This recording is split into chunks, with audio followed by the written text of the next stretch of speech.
Kim Chiu, sinugod sa hospital matapos gumaling sa COVID-19. Kumusta na nga ba ang TV host at aktres na si Kim Chiu? Kasalukuyan kasi siyang nasa ospital matapos tamaan ng COVID-19 kamakailan lang. Makikita sa kanyang Instagram stories na nagawa niya pang mag-ehersisyo at mag-joggle ng 10 kilometro. At sa dulo ng kanyang post, makikita sa larawan na may swero na siya sa kanang kamay at nasa ospital na. Ang caption niya sa IG, "Not what I expected to end my day." Pinuri rin niya ang kanyang hair at makeup artist na si Heidi Fernandez sa pagdadala sa kanya sa ospital. Ibinahagi din ni Heidi ang kwento ni Kim, na sinabing sinabihan ng aktres na magpahinga muli, pagkatapos gumaling mula sa COVID-19.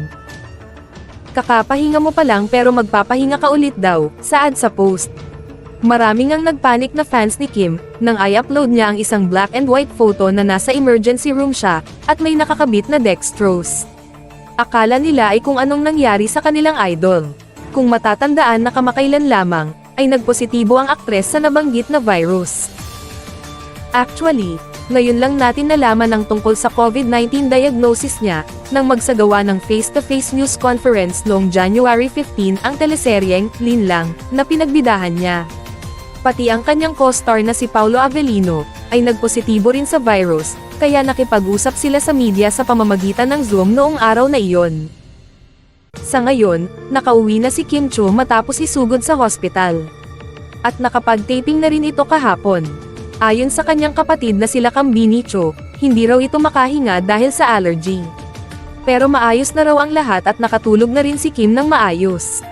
"Nag-ER kami yesterday kasi due to allergy hindi makahinga si Kimi, natakot kami.